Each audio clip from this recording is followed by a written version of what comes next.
Another blown lesson served one for our daily verse. We're now at Exodus chapter 21 from verse 18 up to verse 19. Suppose two of you are arguing and you hit the other with either a rock or your piece without causing a fatal injury.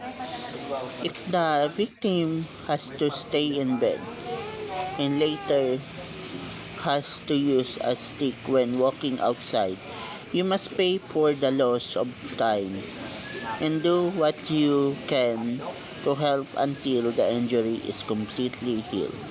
That's your only responsibility.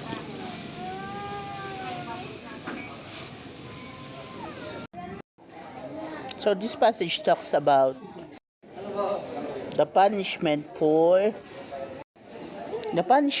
injuring someone.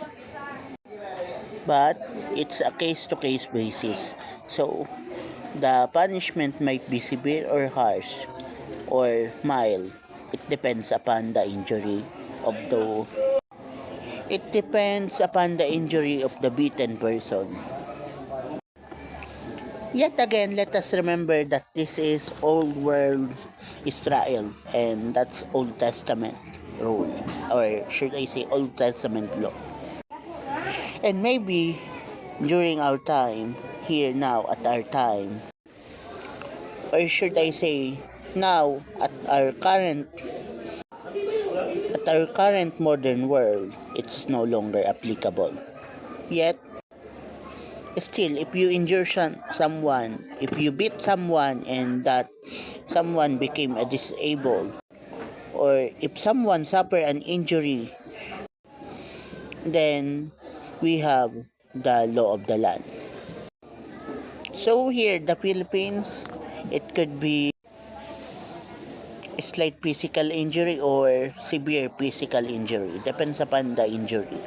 And it could require jail time, or you need to pay the victim or the beaten person or the injured person, or you could go to jail and face a jail sentence. So let's say that it's different now.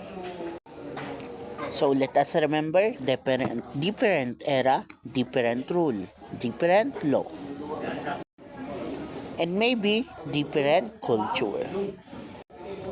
So here at the Philippines, if you injure someone and that someone sustain an injury, then you need to pay their hospitalization and anything else.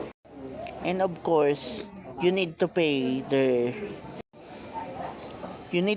period of recovery, because they can't go to work if they are still suffering from an injury. So you need to pay their wage or their salary.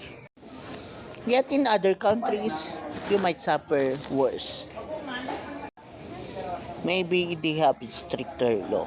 Here at the Philippines, the law is not that strict. But let's say that is the glory of God, or should I say the mercy of God, that He allowed those laws for you to think twice on your action.